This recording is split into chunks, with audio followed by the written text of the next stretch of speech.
ಕರ್ನಾಟಕ ಭಾಗದ ಹಲವು ಜಿಲ್ಲೆಗಳಲ್ಲಿ ಪ್ರವಾಹ ಭೀತಿ ಎದುರಾಗಿದೆ. ಕೆಲ ಜಿಲ್ಲೆಗಳಲ್ಲಿ ನೆರೆ ಹಾವಳಿ ಉಂಟಾಗಿರ್ತಕ್ಕಂಥದ್ದು. ಬನ್ನಿ ಈ ಸಂಬಂಧವಾಗಿ ನಮ್ಮ ಜೊತೆ ಮಾತನಾಡೋದಕ್ಕೆ ಬೀದರ್ ಉಸ್ತುವಾರಿ ಸಚಿವರು ಆಗಿರ್ತಕ್ಕಂಥ ಅರಣ್ಯ ಸಚಿವ ಈಶ್ವರ್ ಖಂಡೂರು ಇದ್ದಾರೆ, ಮಾತನಾಡಿಸ್ತೀನಿ. ಸರ್, ಬೀದರ್ ಜಿಲ್ಲೆಯಲ್ಲೂ ಕೂಡ ನೆರೆ ಹಾವಳಿ ಉಂಟಾಗಿದೆ. ನಿನ್ನೆ ಮುಖ್ಯಮಂತ್ರಿಗಳನ್ನ ಭೇಟಿ ಮಾಡಿದ್ರಿ. ಮುಖ್ಯಮಂತ್ರಿಗಳು ಏನು ಭರವಸೆ ಕೊಟ್ಟರು ಸರ್? ವೈಮಾನಿಕ ಸಮೀಕ್ಷೆ ಮಾಡ್ತಾರೆ ಹೇಗೆ? ನಾಳೆ ಮಾನ್ಯ ಮುಖ್ಯಮಂತ್ರಿಗಳು ಕಲ್ಯಾಣ ಕರ್ನಾಟಕಕ್ಕೆ ವೈಮಾನಿಕ ಸಮೀಕ್ಷೆ ಮಾಡಿ ಒಂದು ಪ್ರಗತಿ ಪರಿಶೀಲನೆ ಮಾಡಲಿಕ್ಕೆ ಆಗಮಿಸಲಿದ್ದಾರೆ. ನಿನ್ನೆ ಅವರಿಗೆ ಭೇಟಿ ಮಾಡಿ ನಾನು ಬೀದರ್ ಜಿಲ್ಲೆಯಲ್ಲಿ ಏನು ಭಾರಿ ಮಳೆಯಿಂದ ಏನು ಅನಾಹುತ ಆಗಿದೆ, ಇವತ್ತೆಂದೂ ಕಂಡರಿಯದಂಥ ರೀತಿಯಲ್ಲಿ, ಕೇಳರಿಯದಂಥ ರೀತಿಯಲ್ಲಿ ಇವತ್ತು ಹೆಚ್ಚುವರಿಯಾಗಿ ಅಧಿಕ ಮಳೆ ಬಿದ್ದು ಸಂಪೂರ್ಣ ಬೆಳೆ ನಷ್ಟ ಆಗಿದೆ.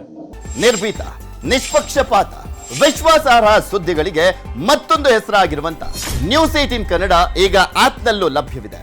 ದಯವಿಟ್ಟು ಇಲ್ಲಿರುವ QR ಕೋಡ್ ಅನ್ನ ಸ್ಕ್ಯಾನ್ ಮಾಡಿಕೊಂಡು ಆಪ್ ಅನ್ನ ಡೌನ್ಲೋಡ್ ಮಾಡೋದಕ್ಕೆ ಮರಿಬೇಡಿ. ನಿಮ್ಮ ಬೆಂಬಲ ಹೀಗೆ ಸದಾ ನಮ್ಮೊಂದಿಗಿರಲಿ. ಧನ್ಯವಾದ.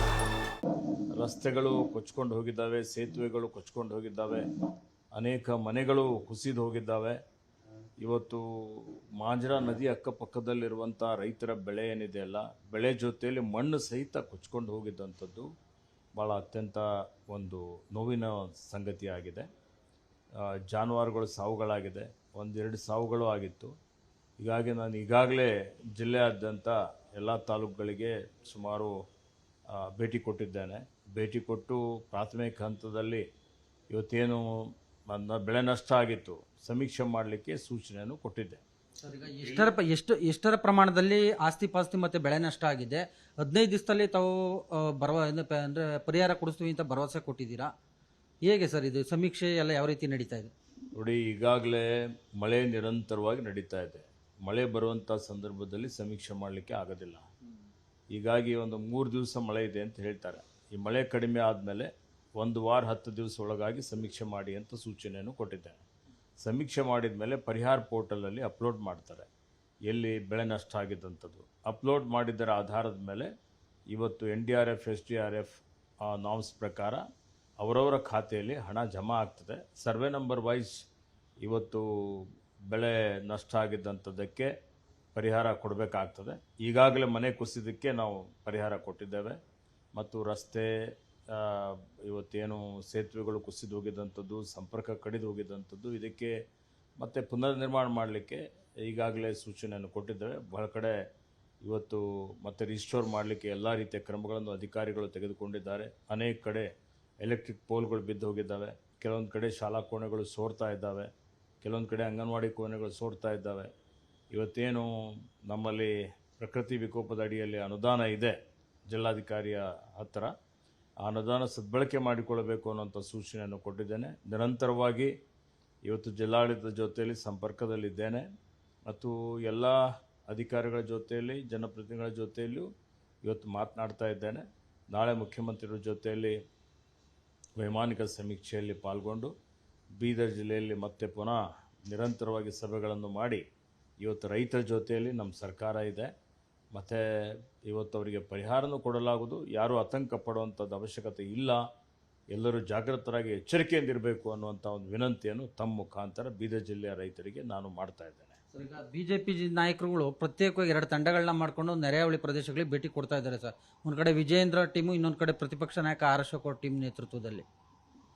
ನಾನು ರಾಜ್ಯ ಸರ್ಕಾರಕ್ಕೆ ಸನ್ಮಾನ್ಯ ಮುಖ್ಯಮಂತ್ರಿಯವರಿಗೆ NDRF SDRF ಹೊರತುಪಡಿಸಲು ವಿಶೇಷ ಪ್ಯಾಕೇಜ್ ರಾಜ್ಯ ಸರ್ಕಾರದಿಂದ ಘೋಷಣೆ ಮಾಡಿ ಅಂತೇಳಿ ಹೇಳಿ ವಿನಂತಿಯನ್ನು ಮಾಡಿದ್ದೇನೆ. ಅದೇ ರೀತಿಯಲ್ಲಿ BJPಯವರು ಈಗ ರೈತರಿಗೆ ಬೇಕಾಗಿದ್ದಂಥದ್ದು ಪರಿಹಾರ. ಓಕೆ, ಪರಿಹಾರ ಕೊಡಿಸ್ಲಿಕ್ಕೆ ನಾವೆಲ್ಲ ಪ್ರಯತ್ನ ಮಾಡಬೇಕಾಗಿದೆ. ಅವರು ಕೇಂದ್ರ ಸರ್ಕಾರದಿಂದ ಇವತ್ತು ಪರಿಹಾರ ಕೊಡಲಿಕ್ಕೆ ಪ್ರಯತ್ನ ಮಾಡಲಿ, ಪರಿಹಾರ ಕೊಡಿಸ್ಲಿ. ಬರೀ ರಾಜಕೀಯ ಮಾಡೋದು ಬಿಡಲಿ. ಅಭಿವೃದ್ಧಿಯಲ್ಲಿ ಜನರ ನೋವಿನಲ್ಲಿ ಭಾಗವಹಿಸಿ ಅದಕ್ಕೆ ಶಮನ ಮಾಡುವಂಥದ್ದು, ಅದಕ್ಕೆ ಪರಿಹಾರ ಕಂಡುಕೊಳ್ಳುವಂಥದ್ದು ಮಾಡುವಂಥದ್ದು ಇವತ್ತು ಎಲ್ಲರ ಜವಾಬ್ದಾರಿಯಾಗಿದೆ. ಅದನ್ನು ಬಿಟ್ಟು ಇದರಲ್ಲಿ ಎಲ್ಲರೂ ಸಹಕಾರ ಮಾಡಬೇಕು ಅನ್ನುವಂಥ ಮಾತನ್ನು ಹೇಳುತ್ತೇನೆ. ಇದನ್ನು ಹೊರತುಪಡಿಸಿದ್ರೆ ಈ ಜಾತಿಗಣತಿ ಸಮೀಕ್ಷೆಗೆ ಸಂಬಂಧಪಟ್ಟಂತೆ MB ಪಾಟೀಲ್ ಅವರು ನಾನು ಲಿಂಗಾಯತ ಧರ್ಮ ಅಂತಲೇ ಬರೆಸ್ತೀನಿ, ವೀರಶೈವ ಅನ್ನುವಂಥದ್ದು ಲಿಂಗಾಯತ ಧರ್ಮದ ಒಂದು ಭಾಗ ಅಂತ ಹೇಳಿದ್ದಾರೆ ಸರ್.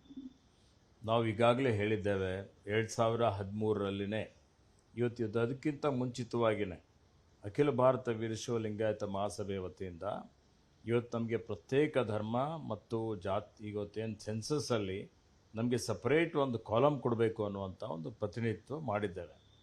13ರಲ್ಲಂತೂ UPA ಸರ್ಕಾರ ಇದ್ದಾಗ ಅಂದರೆ ಪಕ್ಷಾತೀತವಾಗಿ ಸನ್ಮಾನ್ಯ ಯಡಿಯೂರಪ್ಪಾಜಿ ಅವರು ಹಿಡ್ಕೊಂಡು ಎಲ್ಲರೂ ಅದಕ್ಕೆ ಸಹಿ ಮಾಡಿ ಕೇಂದ್ರಕ್ಕೆ ಒಂದು ಪ್ರಸ್ತಾವನೆ ಸಲ್ಲಿಸಲಾಗಿತ್ತು.